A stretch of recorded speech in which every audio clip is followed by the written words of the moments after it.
بسم اللہ الرحمن الرحیم۔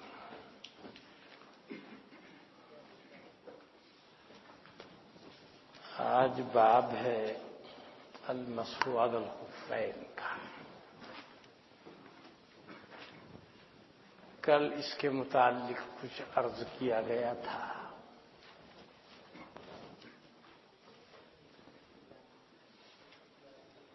یہ بتایا گیا تھا کہ اہل سنت والجماعت کی علامات 3 ہیں: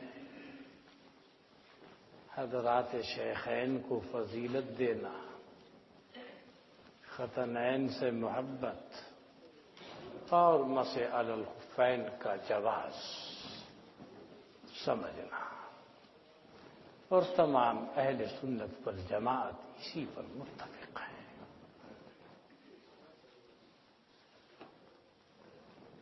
اس میں نفس جواز پر سب کا اتفاق ہے۔ امام نووی رحمت اللہ علیہ نے شرح مسلم میں امام مالک رحمت اللہ علیہ کی جانب یہ قول منسوب کیا ہے۔ امام مالک رحمت اللہ علیہ کی جانب نسبت کرتے ہوئے نقل کیا ہے کہ انہوں نے فرمایا مسح جائز تو ہے لیکن مسافر کے لیے، مقیم کے لیے نہیں ہے۔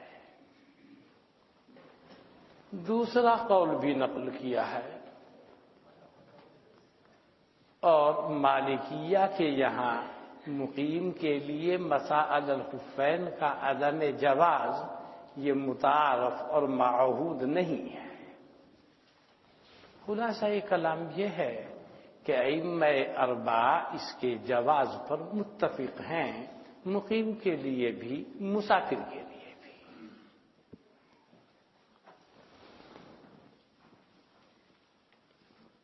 یہ قول بھی نقل کیا ہے، کسی جگہ پر آپ دیکھو قضا قال النووی فی شرح مسلم، صحیح ہے، مگر امام نووی نے دوسرا قول بھی نقل فرما رکھا ہے، اور وہی نسبت صحیح ہے۔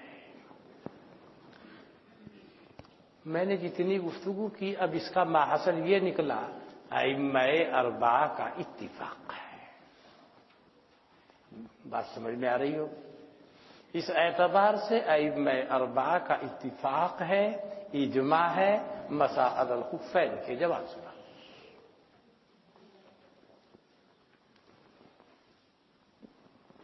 اس میں ایک بحث یہ ہے، کیا مسح میں توقیت ہے کہ نہیں؟ امام نووی رحمت اللہ علیہ نے شرح مسلم میں امام مالک رحمت اللہ علیہ کا قول نقل کیا ہے، توقیت نہیں ہے، جب تک چاہو کرو، نہ سفر میں نہ حضر میں، نہ کسی کے لیے 1 دن کی، نہ کسی کے لیے 3 دن کی۔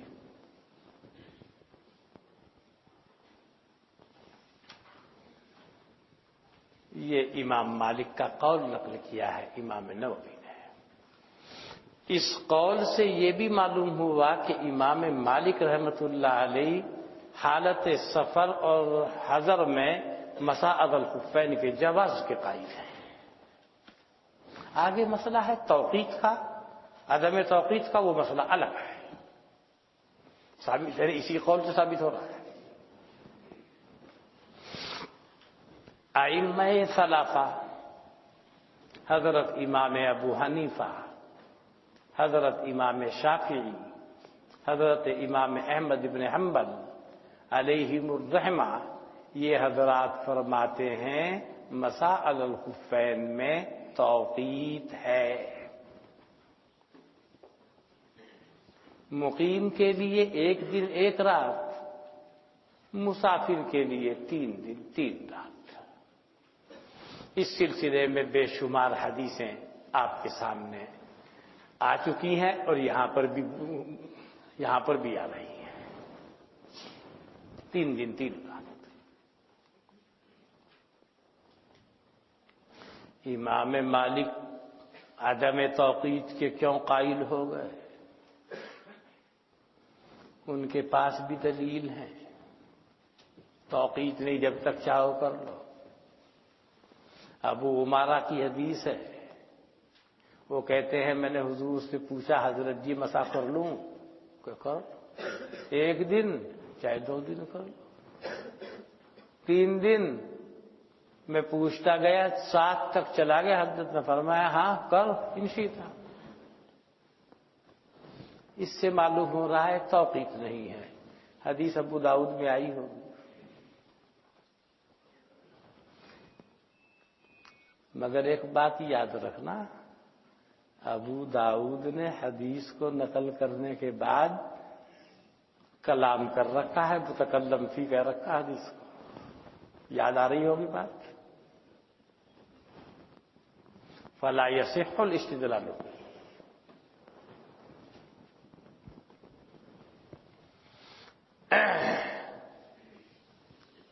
دوسری حدیث دارقطنی کی ہے، وہ عقبہ ابن عامر کی ہے۔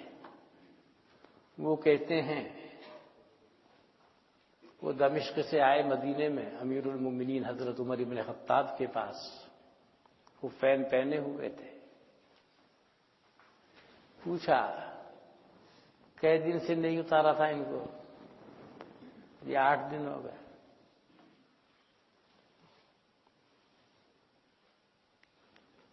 آٹھ دن ہو گئے۔ جواب میں امیر المومنین کا فرمان، احسنت و اصبت السنہ۔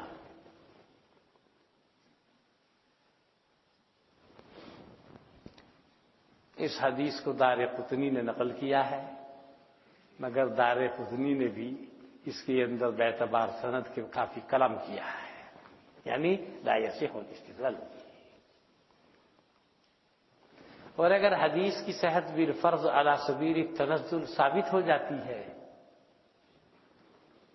تو مطلب یہ ہے امیر المؤمنین حضرت عمر تو بہت دور تک کی دیکھتے تھے نا، بہت سمجھدار آدمی تھے وہ۔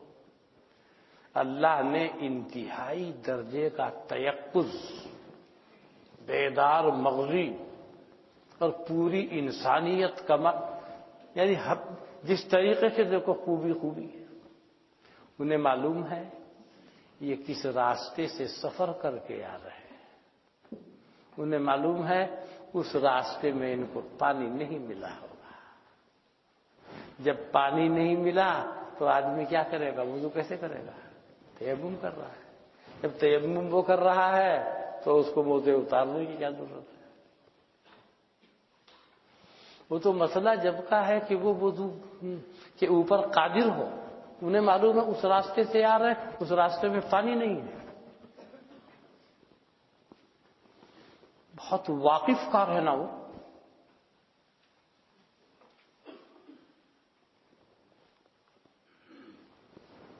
آخر کچھ تو بات ہے کہ انبیاء کے روئے زمین پر آنے والے انسانوں میں انبیاء کو چھوڑ کر اور حضرت صدیق اکبر کو چھوڑ کر روئے زمین پر کوئی ایسا انسان نہیں آیا۔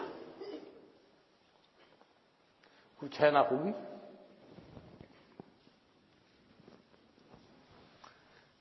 اور ان کی خوبی کو ہم کیا سمجھیں گے؟ ان کی خوبی کیا ہے وہ تو پوچھیے اللہ سے، اللہ کے حبیب سے، اللہ کے حبیب کے بعد پوچھیے ابو بکر صدیق سے۔ ہم وہ احترام نہیں کر رہے ہیں حضرت عمر فاروق کا جو احترام حضرت صدیق اکبر کرتے تھے ان کا، وہ جانتے تھے۔ جب وصال کا وقت آیا تو انہوں نے ان کو خلیفہ نامزد کیا، تحریر لکھوائی، کھلی بعد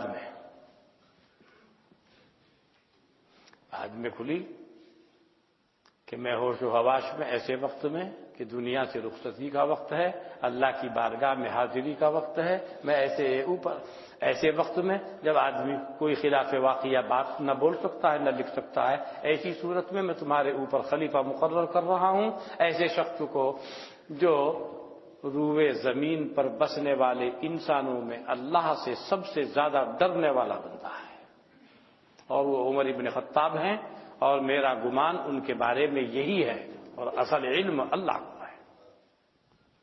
یہ انہوں نے لکھا تھا اپنی تحریر میں، یہ الفاظ ہیں ان کے۔ روئے زمین پر بسنے والے انسانوں میں اللہ سے سب سے زیادہ ڈرنے والا بندہ ہے، لیکن پھر اس میں آئے میرا ان کے بارے میں یہی گمان ہے، اور اصل علم اللہ کو ہے۔ صدیق اکبر کی جو تحریر، جو کلمات ہونے چاہیے تھے، بالکل اسی انداز کے الفاظ۔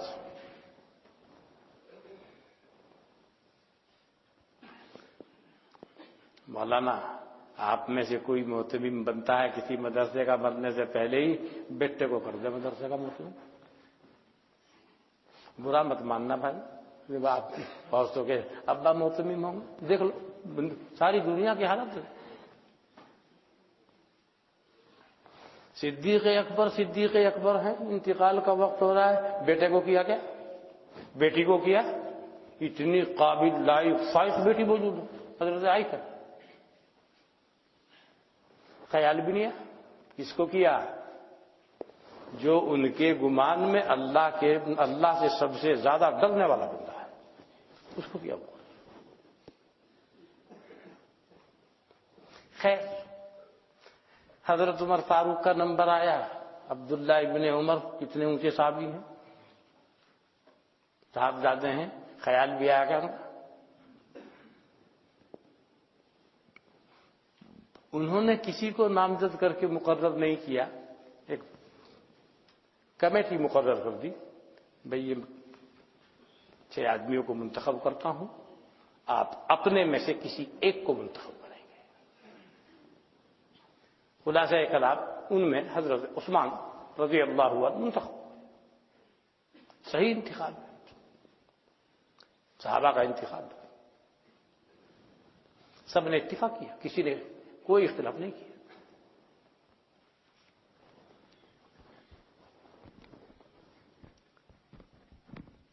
بہرحال بات چل رہی تھی، عقبہ ابن عامر کی حدیث کی رخ تھوڑا سا بدل گیا تھا، وہ جیسے آپ لوگ کر رہے ہیں، بھگت بھی رہے ہیں، دیکھ بھی رہے ہیں، ان سے سارے شیاطین کے سارے مریدین، ساری اولاد، ساری ذریت جو روئے زمین پہ بسی ہوئی تھی، ساری کانپتی تھی، ان سے ساری اٹھا کے دیکھ لو، بالکل پکے تھے ایک طرف سے، اللہ والے۔ آج اپنے گھر میں بیٹھ کر آپ اپنی منہ سے کرتے رہو، کوئی حیثیت کہیں سے کہیں تک مسلمانوں کی نہیں ہے، پورے عالم میں۔ کیوں؟ بگاڑ ہے اور فساد ہے۔ داڑھی بھی ہونی چاہیے، داڑھی کے ساتھ ساتھ اعتصام بحبل اللہ کا محقق ہونا چاہیے، اور جب تک اسلام میں کا محقق دخول نہیں ہوگا، جب تک مد نظر اسلام نہیں ہوگا، مسئلہ نہیں ہوگا۔ ہر آدمی اپنے گریبان میں دیکھے مد نظر اسلام ہے کہ اپنی ذات محسوس کرے گا، بس۔ ایسا نہیں ہے کہ آج کا مسلمان نہیں ہے، نہیں، الحمدللہ سب مسلمان ہیں، مگر آپ جو فرق کریں گے، ان کے نزدیک مقصود اصلی اسلام تھا ان کے سامنے۔ ہر آدمی غور کرے اپنے اندر، اسلام کی بالا تری مقصد ہے کہ اپنی بالا تری کے چکر میں پڑے گا، زیر و زبر ہو جائے گا۔ یہ ہے سارا مسئلہ، اور کچھ نہیں ہے۔ اگر وہ کیفیت ہو جائے، اللہ کی مدد طے ہے، ان الارض یرثها عبادی الصالحون، اللہ نے اپنا وعدہ پورا کیا۔ زمینیں تھی ان کے پاس، زمینیں چھوڑ کے آگے تھے اپنی، اللہ نے سب دے دی، انہیں کو پکڑو، تم ہی آکی مجھ کو۔ ان الارض یرثها عبادی الصالحون، اگر صالحون کے دائرے میں آنے چاہیے نا، خالص کہنے سے دعویٰ کرنے سے صالحین وہ اللہ کے رجسٹر میں لکھا جانا چاہیے۔ دنیا کے رجسٹر میں کسی کا نام لکھا ہوا ہے عبداللہ، اللہ کے نزدیک عبداللہ نہیں بنے گا، وہ جب ہوگا جب اللہ کے رجسٹر میں عبداللہ لکھ دیا جائے، بس مسئلہ ایک دم طے ہے۔ میں انسان تو ظاہر کے اوپر حکم لگا دے گا، ظاہر کو دیکھا وہ کہہ رہا میں مسلمان ہوں، لا الہ الا اللہ محمد رسول، عبداللہ میرا نام ہے، اندر کچھ اور چھپا ہوا ہے، تو آپ کے رجسٹر میں ہی تو عبداللہ لکھا گیا ہے، وہاں تو کچھ اور لکھا ہوا ہے اللہ کے رجسٹر میں، اسی کا اعتبار ہے۔ میرے اور آپ کے لکھنے کا اعتبار نہیں ہوگا۔ خیر بات دور چلی گئی مولانا، آمدن برسر مطلب ابو داؤد کی روایت سے بھی استدلال صحیح نہیں، اور دار قطنی کی روایت سے بھی استدلال صحیح نہیں۔ ایک مسئلہ یہاں پر یہ ہے کہ امام شافعی رحمت اللہ علیہ فرماتے ہیں کہ مسح علی الخفین اس وقت میں جائز ہوگا جبکہ آپ نے اس کو طہارت کاملہ پر پہنا ہو۔ وضو کر رہے ہیں آپ، مکمل وضو کر لیا، اس کے بعد میں آپ نے خفین پہنا۔ اگر آپ نے ایسا کیا، سب سے پہلے پیر دھو لیے، پیر دھو کر آپ نے خفین پہن لیے، اس کے بعد میں آپ نے مابقیہ وضو کی تکمیل فرما لی،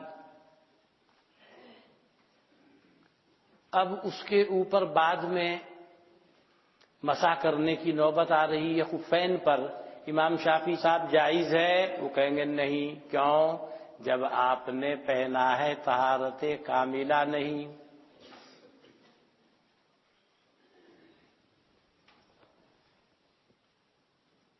ہم نے کہا حضرت کوئی نص صریح ہے کیا اس میں؟ وہ ایک حدیث میں آیا ہے کہ حضرت مغیرہ خفین کو نکالنا چاہ رہے ہیں اور حضرت فرما رہے ہیں چھوڑ دیجئے، میں نے ان کو اس حال میں پہنا تھا کہ میں طاہر تھا۔ ٹھیک ہے، ہم بھی مانتے ہیں، طہارت کاملہ کی شرط کہاں سے آپ نے لگا دی ہے؟ خفین کو جب پہنا گیا ہے پیر کے اندر دھو کر کے تو پیر طاہر ہو گئے نا، اس کے بعد کوئی وضو توڑنے والی کوئی چیز سامنے نہیں آئی، مابقیہ وضو کو اس نے پورا کر لیا، وضو پورا ہو گیا۔ اب مسئلہ یہ ہے خف رافع ہے کہ مانے؟ رافع نہیں ہے نا۔ اس کا کام کب سے شروع ہوگا؟ جب سے کوئی ناقض وضو چیز پیش آئے گی، تب سے وہ اپنا کام شروع کرے گا۔ اتفاق سے ایک آدمی ایسا ہے، اس کا معدہ اتنا صحیح ہے کہ اسے بہت کم گیس بنتا ہے، ریا خارج نہیں ہوتی، اس نے آج فجر کی نماز سے پہلے وضو کیا، خفین پہنے، نہ اس نے پیشاب کیا، نہ اس نے اس کی ہوا خارج ہوئی، نہ وہ بیت الخلاء میں گیا، رات کو وہ جاگتا رہا، مطالعہ کرتا رہا، اور وضو کو کوئی ناقض وضو چیز پیش نہیں آئی، اور پھر اس نے نماز پڑھ لی اسی وضو سے۔ آگے بھی کر سکتا ہے؟ جی ہاں، ابھی تو کوئی مسئلہ سامنے آیا ہی نہیں۔ ارے بھائی ایک دن ایک رات تو ہو گیا، مسے نے تو اپنا کام نہیں کیا کچھ بھی، ابھی خف نے اپنا کام نہیں کیا۔ خف کیا ہے؟ مانا کا جس وقت وہ اپنے کام کو شروع کر دے اس وقت میں وہ طہارت قابل ہونی چاہیے۔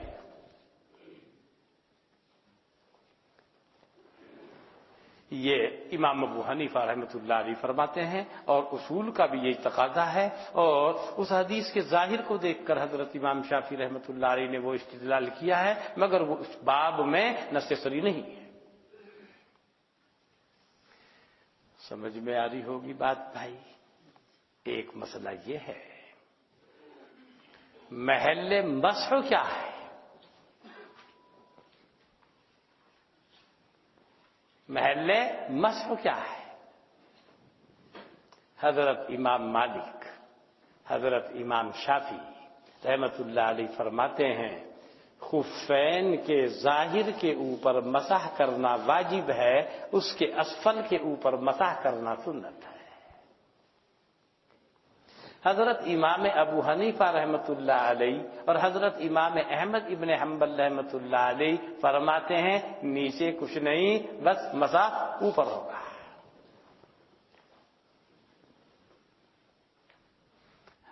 ہم نے کہا ان حضرات سے، حضرت حدیث کہ مغیرہ ابن شعبہ کی ہے کہ ایک روایت میں یوں بھی ہے آپ نے مسح کیا اعلیٰ پر اور اسفل پر۔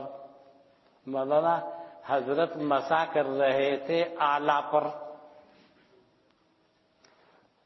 بڑھاپے میں سہارے کی ضرورت پیش آتی ہے، سہارا دے رکھا تھا دوسرے ہاتھ سے، اسی لیے اور حضرات اس کو روایت نہیں کر رہے۔ حضرت علی رضی اللہ عنہ بالکل واضح کر کے بول دیا، اگر دین کا تعلق عقل سے ہوتا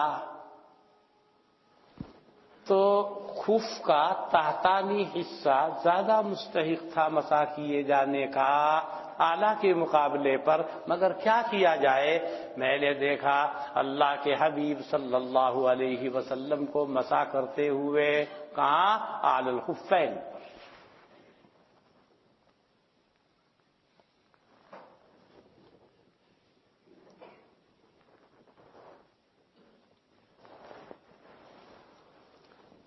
معلوم ہوا جس روایت سے انہوں نے استدلال کیا شبہ ہو رہا ہے۔ بعض کبھی وہ دیکھو ابھی آپ لوگ ہیں، بیٹھ کے جب آپ وضو کرتے ہیں ایک پیر کو جب پیر دھوتے ہیں تو ایک پیر پہ آپ بیٹھے رہیں گے اور دوسرے پیر کے کو آپ دھلیں گے۔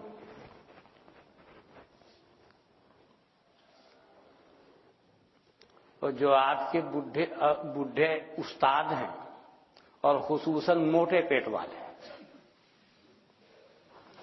انہیں آپ پٹری مت دو، ویسے ہی بیٹھاؤ بغیر پٹری کے، وضو کا لوٹا رکھ دو اور ان سے پیر دھلوا دو ایسے۔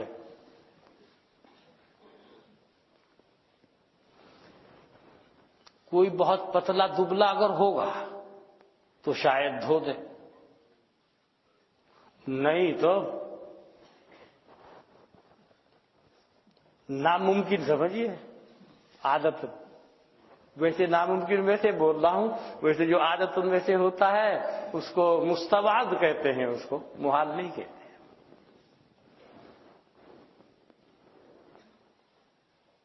ہاں پٹری اگر دے دو، اگر پٹری پہ بیٹھ کے وہ وضو کر رہے ہیں پھر تو دھو لے آرام سے، پھر کوئی دقت نہیں ہے کیونکہ بیٹھا ہوا پٹری پر ہے۔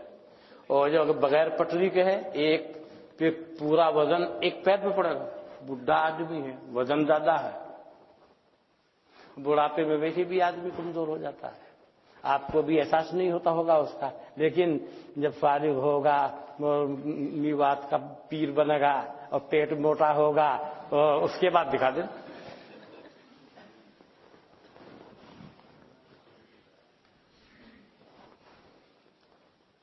ایک جلسے میں گئے تھے، کچھ اکابر وضو کا وقت آیا تو وہ لائے پٹری پہ، یہ ساری پٹری لے جا، بغیر پٹری کے لوٹا رکھ۔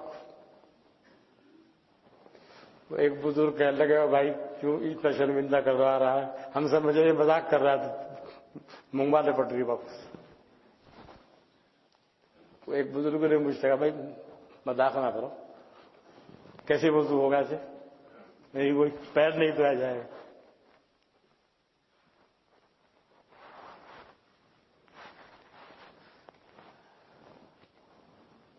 ابھی آپ میں سے کسی کو کوئی دقت نہیں ہوگی ابھی، ہاں کوئی بہت زیادہ موٹا ہو رہا میری نگاہ نہیں پڑ رہی ہے اس کو ہوتی ہوگی،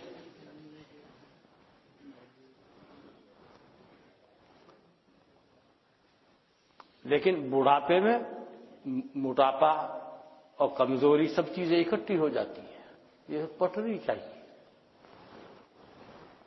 پٹری نہ ہو تو کم فرق ہو جائے، وہ ہے وہ مسئلہ۔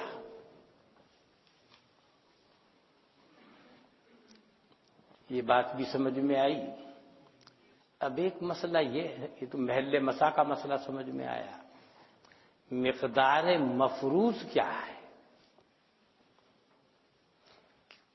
کتنی مقدار پر خف کی مسح کیا جائے گا، یہ ہے مقدار مفروض۔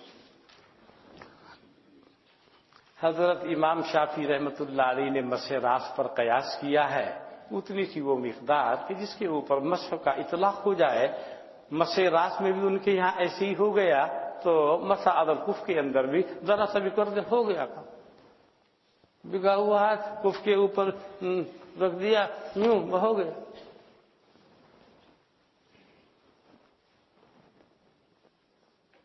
حضرت امام مالک رحمۃ اللہ علیہ فرماتے ہیں استیاب فرض ہے،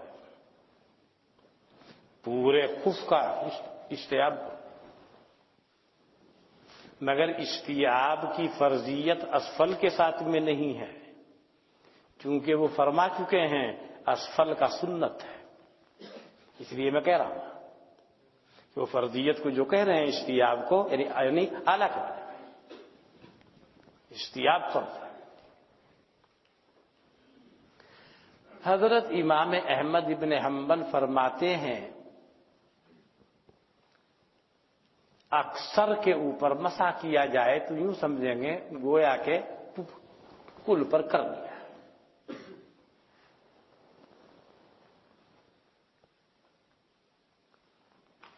حضرت امام ابو حنیفہ رحمۃ اللہ علیہ انہوں نے کہا اعلی مسح کیا ہے؟ ہاتھ، اور 3 انگلیاں ہاتھ کی انگلیوں کا اکثر حصہ ہیں، 3 انگلیاں ایسے یہاں سے شروع کیا ایسے پھیر دی، ہو گیا کام۔ اور نصوص سے اس کی تائید ہوتی ہے۔ آپ کے سامنے حدیث آئی ہوگی، میں نے دیکھا جناب نبی اکرم صلی اللہ علیہ وسلم آپ نے یہاں انگلیاں رکھی اور بطریق ختم پھیرتے ہوئے چلے آئے۔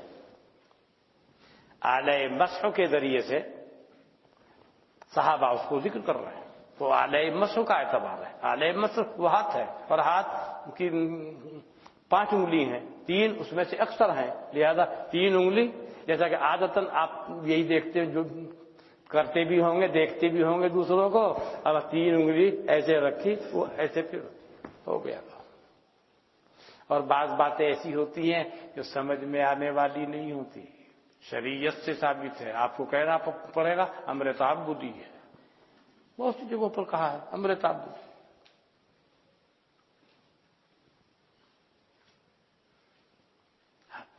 ہم کو نہیں معلوم، شریعت نے حکم دیا ہم کو یہ چیز۔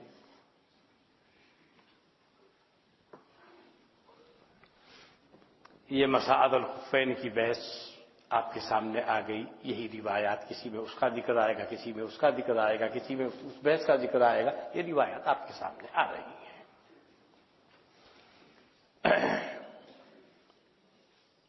ایک یہ حضرت جناب نبی اکرم صلی اللہ علیہ وسلم کی عادت شریفہ یہ تھی، اگر کوئی مانے نہ ہو کہ وضو تو آپ کا بہت رہتا تھا، لیکن آپ ہر نماز کے لیے الگ سے وضو فرماتے تھے، آپ کے خصائص میں سے ہے۔ دوسرے صحابہ سے پوچھا آپ کہ ہم تو جب وضو کی ضرورت پیش آتی ہے تو کرتے ہیں ورنہ نہیں، مگر بعض موقعوں پر آپ نے اس کے خلاف کیا، بعض جنگوں میں فتح مکہ کے موقع بھی ایسا کیا۔ حضرت عمر فاروق نے کہا بھی خلاف عادت دیکھ رہا ہوں کہ میں نے قصدن کیا ہے، ورنہ حضرت کی عادت شریفہ تھی۔ خیر، ایک آدمی پہلے سے باوضو ہے، وہ پھر وضو پر وضو کر رہا ہے، وہ طریقہ اختیار کرے جو وضو کا طریقہ ہے، وہی لوگ اختیار بھی کرتے ہیں، وہ احسن۔ وضو تو اس کا ہے ہی، اس نے ایسے ہی پانی لیا اور بجائے غسل کے ہاتھ پھیر دیا اعضائے وضو کے اوپر، اب بھی تو کافی ہے اس کے لیے، وضو تو اس کا پہلے ہی سے ہے۔ یہ طریقہ اختیار کر کے حضرت علی فرمائیں گے یہ وضو اس کا ہے جو محدث نہیں ہے۔ لیکن یہ مطلب نہیں اگر متوضی وضو کرے تو وہی طریقہ ہو، یعنی اس کی بھی گنجائش ہے، مطلب یہ ہے ان کے کہنے کا۔ کبھی آپ یہ سمجھیں کہ بھائی پہلے سے وضو ہے اور آپ ایسے ہی کرنے لگیں تو لوگ کہیں گے ابے ہو مولوی ہو کے اترا رہا۔ اب ایسے ملے گا آپ کو جواب، کبھی آپ میوات میں جا کے ایسے کر کے اور وہ کر کے اور پھر ایسی کیا مولوی بن کے آیا اترا رہا۔ وضو کرو تو اچھا وضو کرو، زیادہ کسی کو شبہ نہ ہو، ورنہ کہیں گے اترا رہا بھائی، وضو کر رہا مذاق کر رہا۔ بعض باتیں ایسی ہیں، بعض مواقع ایسے آئیں گے، آپ کو بتاتا ہوں، ایک نصیحت کرتا ہوں۔ کوئی آیا آپ کے پاس، حضرت جی ہاں جی غلطی ہو گئی، 3 طلاق ہو گئی بیوی کو، کیا کروں؟ بھائی فَإِن طَلَّقَهَا فَلَا تَحِلُّ لَهُ مِن بَعْدُ حَتَّىٰ تَنكِحَ زَوْجًا غَيْرَهُ۔ بھائی اب تو بغیر حلال کے نہیں ہونے گا۔ تو اس پہ نصیحت یہ کر رہا ہوں، آپ کا کام مسئلہ بتانے کا ہے، صرف مسئلہ بتانا۔ اس نے کہا جی بس آپ ہی حلال کر دو، آپ ہی رکھ لو ایک رات کو سے۔ یہ کبھی مت کرنا، یہ شان عالم کو زیب نہیں دے گا۔ میرے کہنے کا یہ مطلب نہیں کہ جائز نہیں ہے، ہر آدمی کو وہ کام کرنا چاہیے جو اس کو زیب دیتا ہے۔ آپ کا کام مسئلہ بتانا، آگے نہیں۔ اپنے کام سے ہٹ کر دوسرے کام میں آپ پڑو گے، خود بھی بدنام ہو جاؤ گے اور اپنی جماعت کی بدنامی کا سبب بن جاؤ گے۔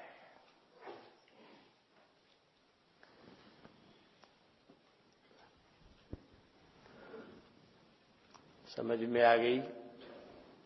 اور سنو ایک بات، شیطان ہر وقت چکر میں رہتا ہے کہ چکر میں ڈال دوں اللہ کے بندے کو۔ ابھی تو تیرا قطرہ نکل گیا، ابھی وضو کر کے چلا ہے، دیکھ تو ذرا اپنا پاجامہ، اپنا تہمد دیکھا وہاں بھیگا ہوا ہے، وہ بھیگا ہوا ہے تو وہ اسی میں رہے گا۔ اللہ نے پہلے ہی انتظام کر دیا، حضرت جبریل کو بھیجا، میرے حبیب سے بولو ذرا پانی کا ایک بولیں چلو لیں اور ذرا چھینٹا مار دیں تہمد کے اوپر، وہاں شرمگاہ کی جگہ پر، تاکہ شیطان کو موقع ہی نہ مل سکے۔ مطلب یہ اللہ کی بہت بڑی رحمت ہے، ورنہ تو شیطان کسی حال میں چھوڑے گا نہیں۔ اب ارے تمہیں تو خطرہ آ گیا، تمہارا تو وضو ٹوٹ گیا، کیسے؟ دیکھ تہمت ہے، اس سے چڑھائی ہوئی، میں نے بھگویا ہے، میں نے چھینٹا مارا۔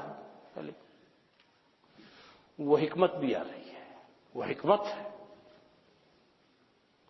تاکہ شیطان میرے بندوں کو پریشان نہ کر سکے، ورنہ وہ دل میں خیال ڈالے گا، وہ تو اس کا بہت بڑا ماہر ہے گمراہ کرنے کا، مختلف طریقوں سے کرے گا۔ اگر کہیں کہ نماز سے ذہن تو بھاگیاں سے، یہ تو میں نے ڈالا ہے پانی، وہ ہے وہ۔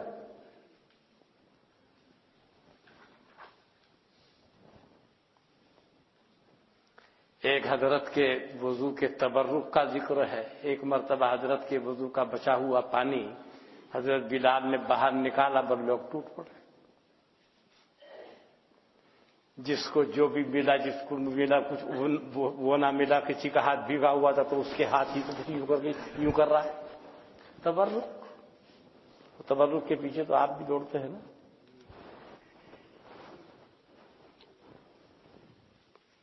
وہ حکمت کا واقعہ بھی سنا تھا نا ایک دن، یاد ہے نا؟ مگر وہ تو تبرک ویسے ہی تھا، یہاں تو واقعتاً اصلی تبرک ہے۔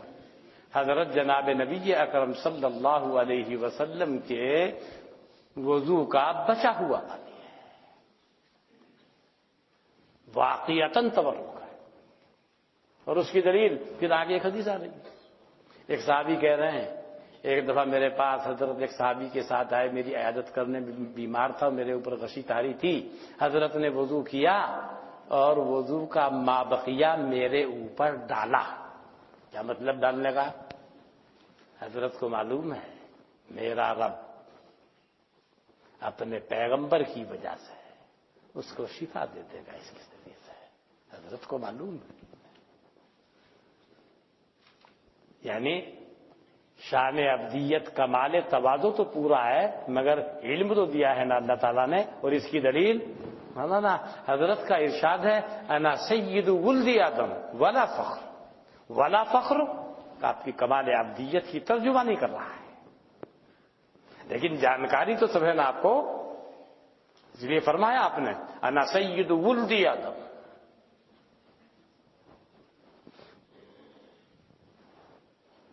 نوع بشر کا سردار ہوں، مگر اللہ تعالیٰ نے مجھے کمال ابدیت، کمال تواضع عطا فرما رکھی ہے.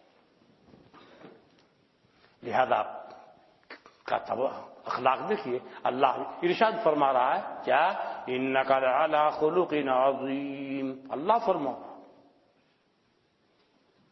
آپ کے بڑے زبردست اخلاق. وخیر الہدی ہدی محمد. بہترین سیرت دیکھنی ہو تو اللہ کے حبیب کی سیرت ہے. مگر آج ایسا ہو گیا مولانا، سننے میں یہ آتا ہے فلاں بہت قسمت والا ہے، قسمت کا سکندر ہے. کیوں؟ بہت دولت ہے اس کے پاس. یہ بھی نہیں دیکھا جاتا حلال کیے گئے رب دیکھ قسمت کا سکندر. نیک بخت کہا جاتا ہے. نیک بخت وہ ہے جس کو اللہ تعالیٰ صراط مستقیم پر گامزن فرما دے، وہ ہے نیک بخت.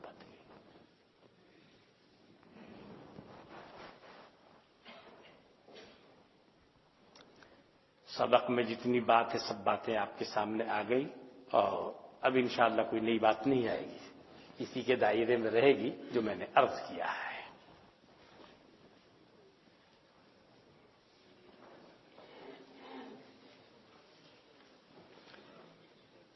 ہاں، اس کے لیے وہ تو عام طور سے بعض لوگ تو ساتھ ہی ساتھ کر اس کے اوپر اس سے، اس کے اوپر اس سے کر دیتے ہیں. اور مسح کے لیے پانی لیا جائے گا.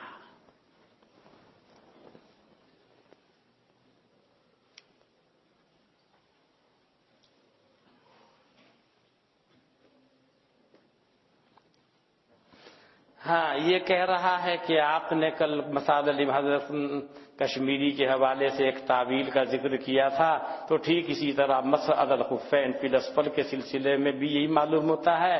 مگر مولانا میں اس میں کیا کروں؟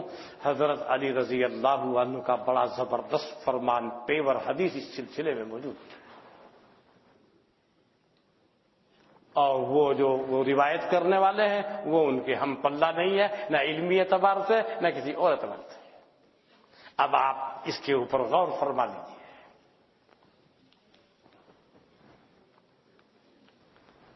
جرموک پر مسا کرنا ناجائز ہے یا نہیں؟ اچھا، کرنا جائز ہے یا کس کو کہیں جرموک؟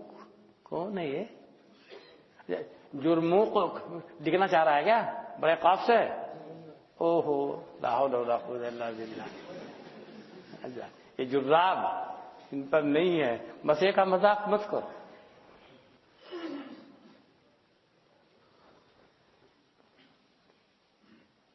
جب موزہ مانی حدث ہے، پیر دھویا، موزہ پہننا، مکمل وضو کرنے سے پہلے ناقض وضو پیش آ گیا تو موزے کو نکال کر دھونے کا حکم کیوں ہے؟ مولانا وہ ناقض اس وقت میں پیش آ گیا کہ آپ اس وقت میں وہ کامل وضو نہیں ہے نا آپ کا، اس لیے. یعنی ہمارا کہنا یہ ہے کہ جب وہ موزے کے لیے اپنے کام کرنے کا نمبر آوے اس وقت کمال طہارت چاہیے، اس وقت کمال طہارت نہیں ہے. اس لیے آپ کے یہاں بھی حکم ہے نکالنا پڑے گا ان کو. میں اس کو اس لیے نہیں بولا تھا کہ وہ تو آپ پڑھتے ہوئے چلے آ رہے ہیں، اس لیے میں نے نہیں بولا اس کو. جبکہ موضع معنی حدث ہے تو موضع ظاہر قدمین پر پہنا تھا. اگر تکمیل وضو کے بعد ناقض پیش آیا تو اب مسائی کافی ہو جائے گا. وجہ فرق کیا ہے؟ وجہ فرق وہ یہ فرماتے ہیں اگر پہننے کے وقت میں کامل وضو نہیں ہے تو کام نہیں چلے گا. اور آپ نے جو مثال پیش کی ہے پہنا ناقض پیش آ گیا، یہاں تو بالاتفاق ہی نکالنا پڑے گا اس کو. اور اگر پھر اس نے مکمل کیا ناقض پیش نہیں آیا بعد میں پیش آیا، امام شافعی فرمائیں گے مسا نہیں کر سکتے. کیوں؟ جس وقت پہنا تھا کامل طہارت نہیں تھی، آپ کے یہاں جائز ہے. جس وقت میں اس نے اپنا کام شروع کیا طہارت کاملہ موجود ہے. اسی فرق کو تو سمجھانا مقصد ہے، سمجھتے ہیں نہیں، پتہ نہیں کہاں رہتے ہیں، موبائل میں گھسے رہتے ہیں. جہاں کو بھی وہ راستے میں موبائل میں گھسے رہے.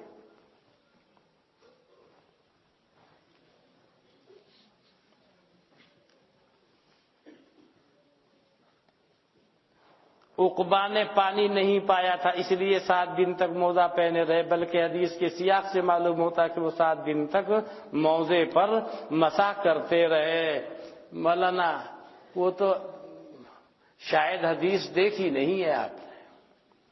اس حدیث کو آپ جو ہے کتنے دنوں سے موزہ نہیں نکالا، کیوں ہے حدیث؟ یہ پرچی لکھ رہا ہے اس نے وہ روایت دیکھی نہیں دارے قطنی کی. دیکھیے گا صحیح طریقے سے، وہ ویسے ہے جیسے میں عرض کر رہا ہوں.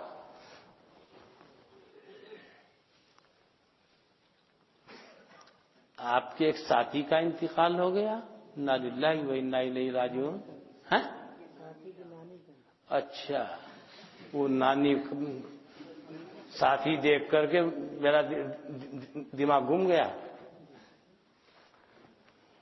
اللہ تعالیٰ غریق رحمت فرمائے، اللہ غریق رحمت فرمائے.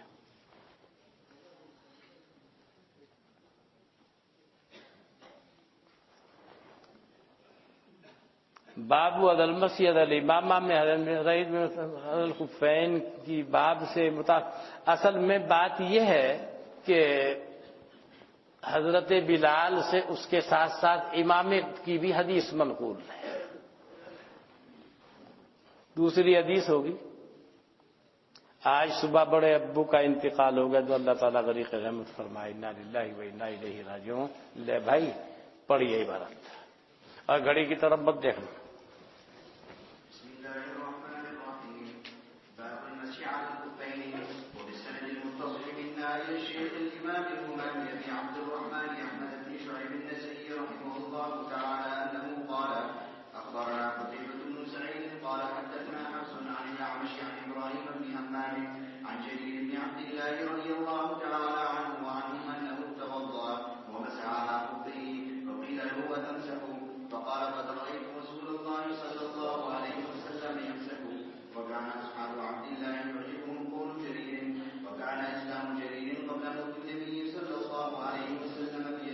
حضرت جریر ابن عبداللہ رضی اللہ عنہ انہوں نے وضو کیا، اپنے خفین پر مسح کیا. ان سے کہا کہ آپ مسح الخفین کرتے ہیں؟ انہوں نے کہا کہ میں نے دیکھا جناب نبی اکرم صلی اللہ علیہ وسلم کو مسح کرتے ہوئے. حضرت عبداللہ ابن مسعود کے تلامذہ اصحاب ان کو جریر کا قول اچھا معلوم ہوا. کیوں؟ وہ جدید الاسلام ہے، وہ حضرت کے انتقال سے کچھ ہی دنوں پہلے مسلمان ہوئے ہیں. تو اس کا مطلب یہ حکم منسوخ نہیں ہے. انہوں نے جو کچھ جانا بعد میں جانا.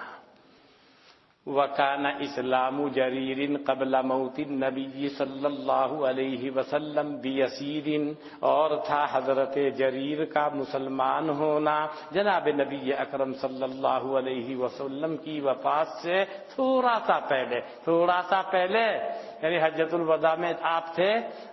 جب میدان عرفات میں آیت نازل ہوئی الیوم اکملت لکم دینکم واتممت علیکم نعمتی ورضیت لکم الاسلام دینا، اس کے بعد آپ 81 دن دنیا میں رہے. اس کے بعد اللہ کے یہاں چلے گئے. اس سے پہلے والا، اس حد سے پہلے والا جو رمضان کا مہینہ تھا، اس رمضان کے مہینے میں یہ حضرت جریر مسلمان ہوئے ہیں۔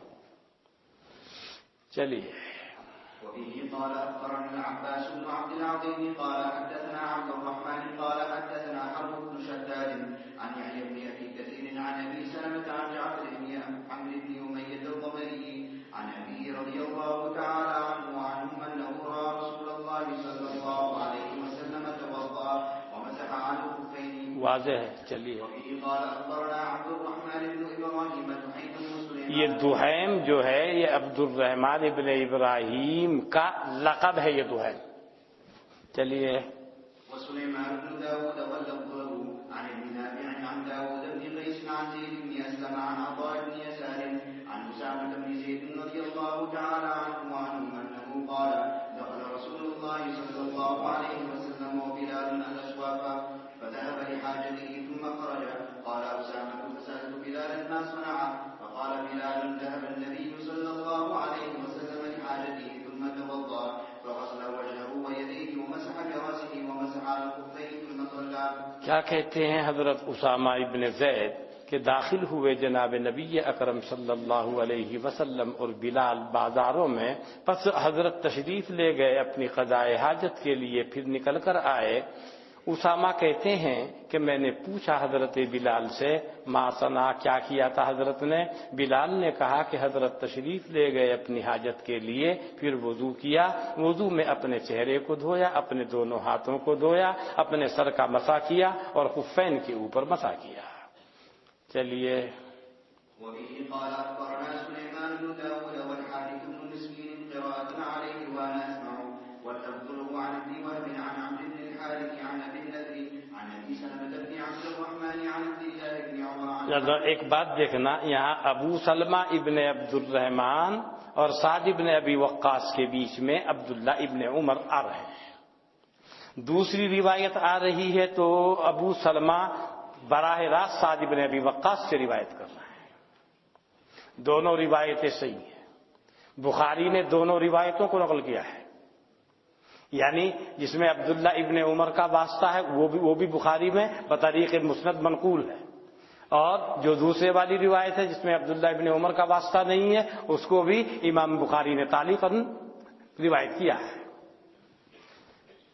مطلب یہ ہے ایسے روایت کریں تو بھی بعض دفعہ آدمی اس سے بھی سنے ہوئے، حضرت سے بھی سنے ہوئے، سعد ابن ابی وقاص سے بھی سنے ہوئے ہیں، اور عبداللہ ابن عمر سے بھی سنے ہوئے، عبداللہ ابن عمر سعد ابن ابی وقاص سے سنے ہوئے ہیں۔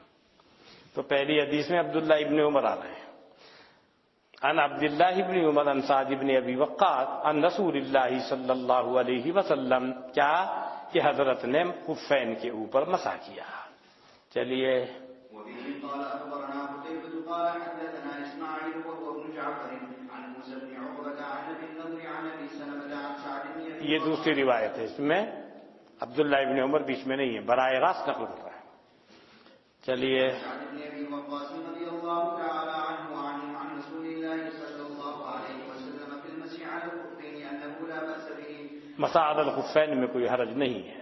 وفيه قال أخبرنا علي بن خشرم قال حدثنا عيسى عن الأعمش عن مسلم عن مسروق عن المغيرة بن شعبة قال خرج النبي صلى الله عليه وسلم لحاجته فلما رجع تبخيته بإداوة فصببت عليه فغسل يديه ثم غسل وجهه ثم ذهب ليغسل ذراعيه فضاقت به الجبة فأخرجهما من فأخرجهما یہاں وہ حضرت مغیرہ نے نکال لیا نا، حضرت نے نکالا۔ یہ روایت تو اس سے پہلے بھی آ چکی ہے، بار بار وہ مختلف الفاظ کے ساتھ آئی ہے۔ حضرت نے نکال دیا دونوں ہاتھوں کو جبے کے تحتانی حصے سے، پھر آپ نے دونوں ہاتھوں کو دھویا، اپنے خفین پر مسح کیا، ثم صلی بنا، پھر ہم کو نماز پڑھائی۔ چلیے وفيه قال أخبرنا قتيبة بن سعيد قال حدثنا ليث بن سعد عن يحيى وهو بن سعيد عن سعد بن إبراهيم عن نافع بن جبير عن عروة بن المغيرة عن أبيه المغيرة بن شعبة رضي الله تعالى عنه وعنهم عن رسول الله صلى الله عليه وسلم أنه خرج لحاجته فاتبعه المغيرة بإداوة فيها حضرت نکلے اپنی حاجت کے لیے، پیچھے ہو لیے ان کے حضرت مغیرہ ایک برتن کو لے کر جس میں پانی تھا، فصب علیہ، حضرت کے اعضائے وضو کے اوپر پانی ڈالا، حتی فرغ من حاجتہ، یہاں تک کہ وہ حضرت فارغ ہو گئے اپنی حاجت سے، فتوضا، تو حضرت نے وضو کیا اور اپنے خفین کے اوپر مسح کیا۔ چلیے باب المسح على الخفين في السفر وبه قال اخبرنا محمد بن منصور قال حدثنا سفيان قال سمعت اسماعيل بن محمد بن سعد قال سمعت حمزة بن المغيرة بن شعبة يحدث عن أبيه قال كنت مع النبي صلى الله عليه وسلم۔ یہ حدیث بھی بار بار آپ کے سامنے، وہ جو غزوے سے واپس ہو کے آ رہے ہیں، اشارہ کیا حضرت نے، اس میں صاف ہے ساتھیو تم چلو، مغیرہ تو ٹھہر جا۔ پھر حضرت اپنی حاجت کے لیے گئے، اس میں اعتراض، فقال، حضرت نے فرمایا، تخلف یا مغیرہ، اے مغیرہ پیچھے ہٹو ساتھیوں سے، وامضوا ایھا الناس، اے لوگوں تم چلو۔ لوگ بھی سمجھنے، بہت سمجھدار ہے نا کہ حضرت کو کچھ تقاضا ہے۔ فلما رجع، جب حضرت اپنی ضرورت سے فارغ ہو کر لوٹ کر آ گئے، ذهبت اصب علیہ، میں چلا کہ پانی ڈالوں آپ پر، وعلیہ جبۃ رومیۃ ضیقۃ الکمین، آپ کے اوپر رومی جبہ تھا جس کی آستین تنگ تھی، فاراد ان یخرج یدہ منہا، آپ نے ارادہ کیا کہ نکالیں اپنے ہاتھ کو جبے سے، فضاقت علیہ، جبہ آپ کے اوپر تنگ ہو گیا، فاخرج یدہ من تحت الجبہ، آپ نے نکالا اپنے ہاتھ کو جبے کے نیچے سے، فغسل وجہہ ویدیہ، پس آپ نے دھویا اپنے چہرے کو، اپنے دونوں ہاتھوں کو، اور مسح کیا اپنے سر کا، اور مسح کیا اپنے خفین پر۔ چلیے باب التوقيت في المسح على الخفين للمسافر وبه قال اخبرنا قتيبة قال حدثنا سفيان عن عاصم عن زيد عن صفوان بن عسار قال رخص لنا النبي صلى الله عليه وسلم اذا كنا مسافرين الا نرجع خفافنا 3 ايام ولياليهم۔ حضرت نے ہم کو رخصت دی ہے کہ جب ہم مسافر ہوں کہ نہ اتاریں ہم اپنے موزوں کو 3 دن اور 3 دنوں کی رات، یعنی 3 دن 3 رات مسافر کے لیے مسا کرتے رہیں، مقیم کے لیے 1 دن 1 رات۔ چلیے وہ بھی آ رہی ہے۔ وبه قال اخبرنا احمد بن سليمان الرهاوي قال حدثنا يحيى بن ادم قال حدثنا سفيان الثوري ومالك بن مغول وزهير وابو بكر بن عياش وسفيان بن عيينة عن عاصم عن زيد قال سألت صفوان بن عسار عن المسح على الخفين فقال كان رسول الله صلى الله عليه وسلم يأمرنا إذا كنا مسافرين أن نمسح على خفافنا ولا ننزعها 3 أيام من غائط وظهر ونوم۔ ہاں، اگر مسئلہ پاخانے کا، پیشاب کا، نیند کا ہے تو یہ حکم ہے، اور اگر مسئلہ بالٹی اٹھانے کا آ جائے پھر نہیں، پھر اتارنے پڑیں گے۔ اگر غسل کی نوبت آ گئی پھر مسے سے کام نہیں چلنے کا، الا من جنابت، مگر جنابت سے۔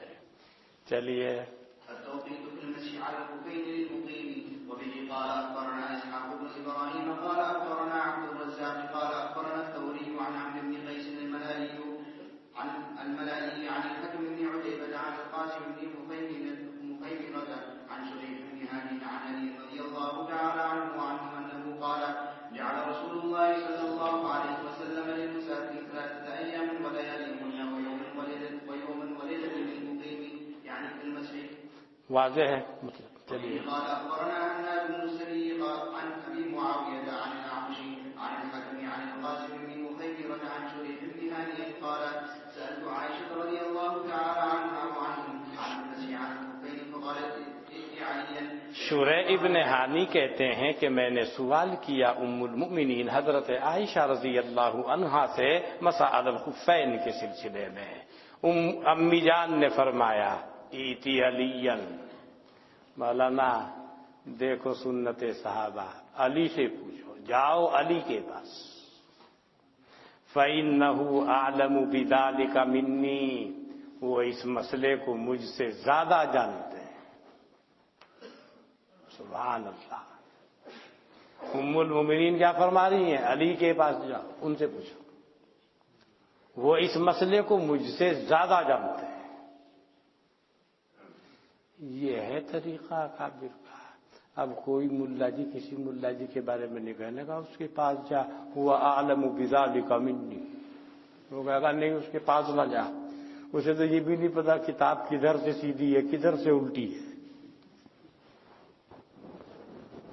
سنتے ہوں گے اس طرح کے الفاظ، ہم نے بھی سنے ہیں، مگر آپ کے اکابر کا یہ طریقہ ہے، ان کے پاس جاؤ۔ جس زمانے میں حضرت علی حضرت معاویہ رضی اللہ عنہما میں وہ اختلاف تھا، ایک مسئلہ کسی نے پوچھا حضرت معاویہ رضی اللہ عنہ سے، انہوں نے فرمایا یہ مسئلہ علی ابن ابو طالب سے معلوم کراؤ۔ یعنی وہ اختلاف وہ اجتہادی کسی مسئلے میں ہے، وہ اپنی جگہ پر ہے، ان کی علمی قابلیت کا پورا اعتراف ہے، مسئلہ ان سے معلوم کراؤ۔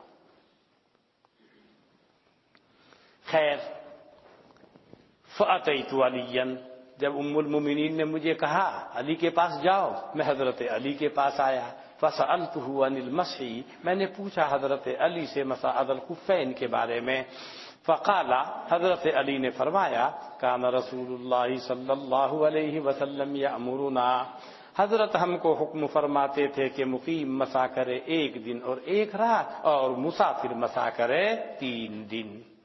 چلیے،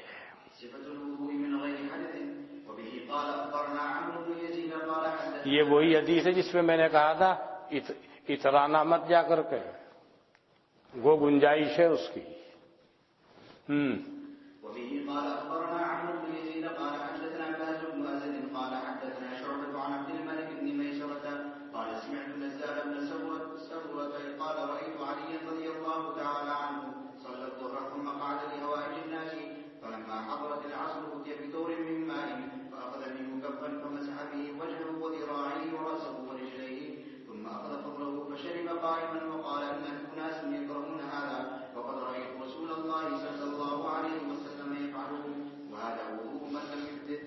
کیا کہتے ہیں، میں نے دیکھا حضرت علی کو کہ انہوں نے ظہر کی نماز پڑھی، پھر وہ بیٹھ گئے لوگوں کی ضروریات کے لیے، لحوائج الناس، فلما حضرت العصر، جب عصر کی نماز کا وقت آیا، لایا گیا پانی کا ایک برتن، فاخذ منہ کفا، اس میں سے ایک چلو پانی لیا، پس مسح کیا اس کے ذریعے سے اپنے چہرے اور ذراعین کا، اور مسح کیا اپنے سر کا اور رجلین کا۔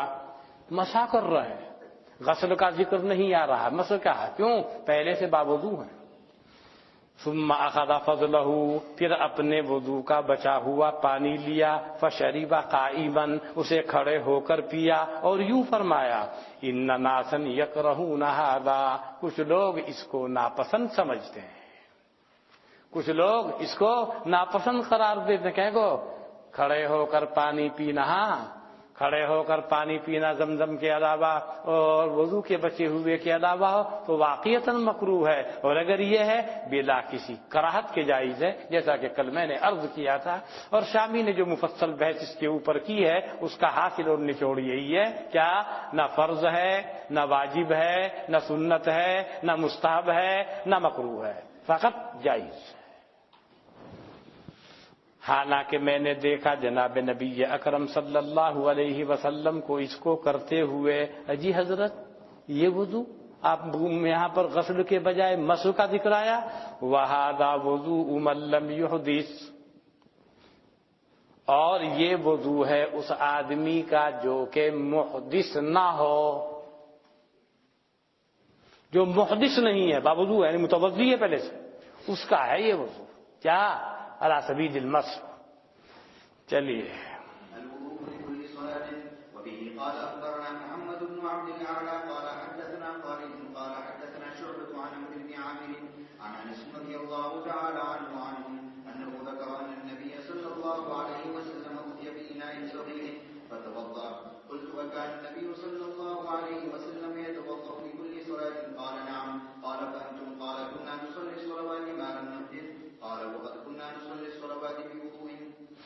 حضرت انس سے منقول ہے، انہوں نے ذکر کیا کہ جناب نبی اکرم صلی اللہ علیہ وسلم کے پاس ایک چھوٹا برتن لایا گیا، انہوں نے وضو کیا، تو کہتے ہیں عامر کہ میں نے کہا کیا حضرت وضو کرتے تھے ہر نماز کے لیے؟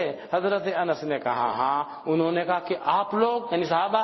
انہوں نے کہا نہیں، حضرت انس نے، ہم پڑھتے تھے بہت ساری نمازیں جب تک کہ ہم کو حدث نہ ہو جائے، ہم تو پڑھتے رہتے تھے، مگر حضرت کی عادت شریفہ نہیں تھی۔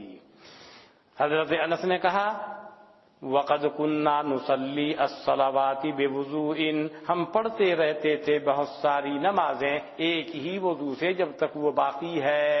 اور آج کل لوگوں کے معدے خراب ہیں، پھٹافٹ وضو ٹوٹ جاتے ہیں، بیمار بھی بہت ہوتے ہیں۔ عام طور سے وہ حضرات نہ اتنا کھاتے پیتے تھے نہ تکلفات تھے، تو کبھی ہے بس چل رہا، وضو ٹوٹنے کا نام نہیں لے رہا ہے۔ اب جس کو دیکھ سب سے زیادہ بیماری وہی ہے لوگوں کو۔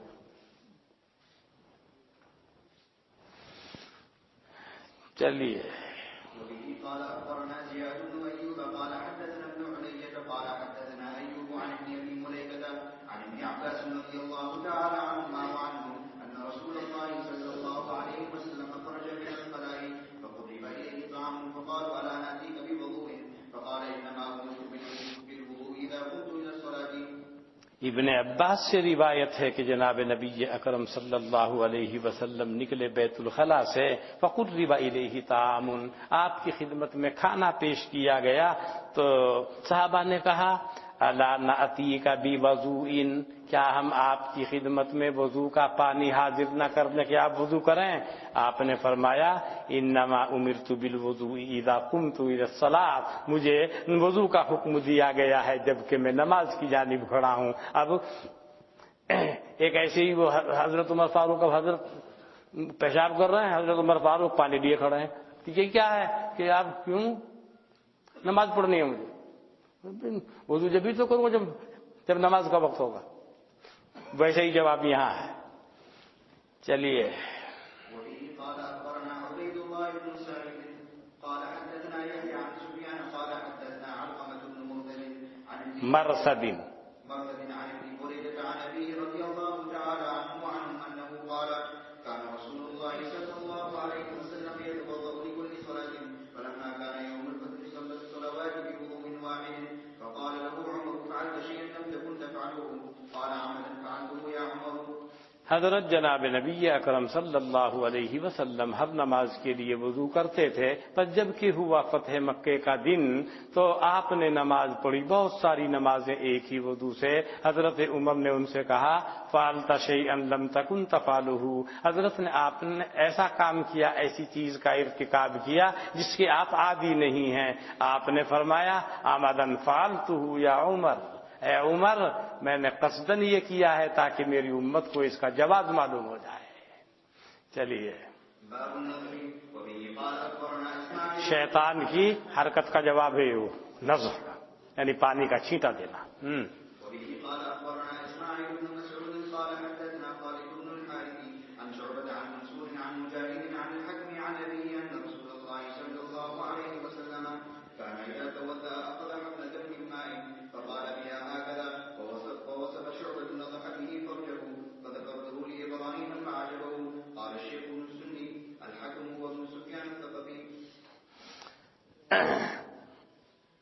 حضرت جناب نبی اکرم صلی اللہ علیہ وسلم جب وضو کرتے تو ایک چلو پانی لیتے، فقال بها ہکذا، ایسے اس سے اشارہ کرتے، قالا بمعنی اشارہ۔ کیسے؟ اب کیسے کی ترجمانی کی ہے شعبہ نے، اور بیان کیا شعبہ نے نزح به فرجہ، یعنی چھینٹا دیتے تھے اس پانی کے ذریعے سے اپنی شرمگاہ پر، یعنی شرمگاہ کے سامنے کپڑے کے اوپر۔ فذکرتہ لابراہیم، تو میں نے اس کا ذکر کیا ابراہیم محدث سے، فاعجبہ، شعبہ کی یہ تعبیر ان کو بہت اچھی معلوم ہوئی۔ شیخ ابن السنی فرماتے ہیں کیا کہ میرے استاد محترم ابو عبد الرحمن امام نسائی نے فرمایا، کیا فرمایا؟ یہاں یہ آیا ان مجاہد عن الحکم، آیا ہے نا، کون حکم مراد ہے اس کو بیان کر رہے ہیں۔ الحکم ہوا ابن سفیان الثقفی، حکم سے مراد حکم ابن سفیان ہے۔ چلیے وبه قال اخبرنا العباس بن محمد الدوري قال حدثنا الاعمش بن جواد قال حدثنا عن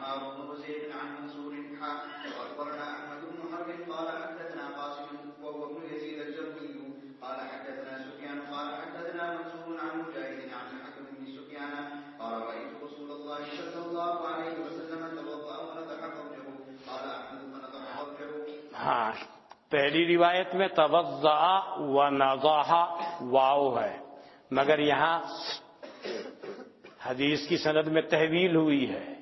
تحویل کے بعد احمد ابن حرب جو ہیں ان کی روایت میں واو کے بجائے فا ہے، فنضح. دونوں روایتوں کے فرق کو بیان کیا ہے، ونضح فنضح. چلیے.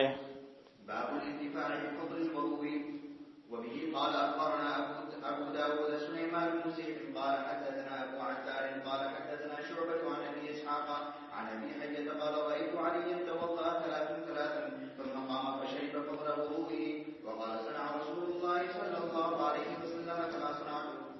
ابو حیہ کہتے ہیں کہ میں نے دیکھا حضرت علی کو کہ انہوں نے وضو کیا 3 دفعہ، پھر وہ کھڑے ہوئے، پس انہوں نے پیا اپنے وضو کا بچا ہوا پانی اور کہا صنع رسول اللہ صلی اللہ علیہ وسلم کما صنعت. کیا جناب نبی اکرم صلی اللہ علیہ وسلم نے ایسے ہی جیسا کہ میں نے کیا. یعنی حضرت نے بھی وضو کر کے 3 دفعہ اپنے وضو کا بچا ہوا پانی کھڑے ہو کر کے پیا. آپ لوگ بھی کبھی پیتے ہیں کہ نہیں؟ مگر لوٹے میں وضو کرنے کا اتفاق ہو تبھی تو. لوٹے میں ہو رہا؟ اچھا گرم پانی ہونے کی وجہ سے، ہاں، ورنہ تو ٹنکی پہ ہو سیدھا، پھر تو ٹھیک ہے. وبه قال اخبرنا محمد بن منصور عن سفيان قال حدثنا مالك بن مضر عن عون بن ابي جحيفة عن ابيه قال شهدت النبي صلى الله عليه وسلم بالبطحاء فاخرج بلال فضل وضوئه فابتدره الناس فنلت منه شيئا وركز له وركيدا. چلو یہ بھی ٹھیک دونوں ہے، رکیدہ بھی ہے رکضہ بھی ہے. چلو. فصلى بالناس والحمر والكلاب والمطر يمرون بين يديه. یہ کہتے ہیں حضرت جحیفہ کہ میں حاضر ہوا جناب نبی اکرم صلی اللہ علیہ وسلم کے پاس مقام بطحا پر. یہ مقام بطحا مکے کے قریب ہے. حضرت بلال نے نکالا حضرت کے وضو کا بچا ہوا پانی، فابتدرہ الناس، پس لوگ اس پہ پل پڑے، دوڑ پڑے، سبقت کی لوگوں نے اس کی جانب چینا جپٹی کی، مجھے بھی مل جائے مجھے بھی مل جائے. فنلت منہ شیئا، مجھے بھی اس میں سے کچھ مل گیا، حاصل کیا میں نے اس میں سے کچھ. اور نیزہ آپ کے لیے گاڑ دیا گیا. جب آپ نماز پڑھتے تھے جنگل میں تو چونکہ آپ امام ہوتے تھے، امام کے سامنے نیزہ گاڑ دیا گیا تو وہ سترے کا کام کرے گا. اب سترے کے سامنے کوئی آدمی گزر رہا ہے، جانور جا رہا ہے، گدھا جا رہا ہے، کتا جا رہا ہے، لا بس.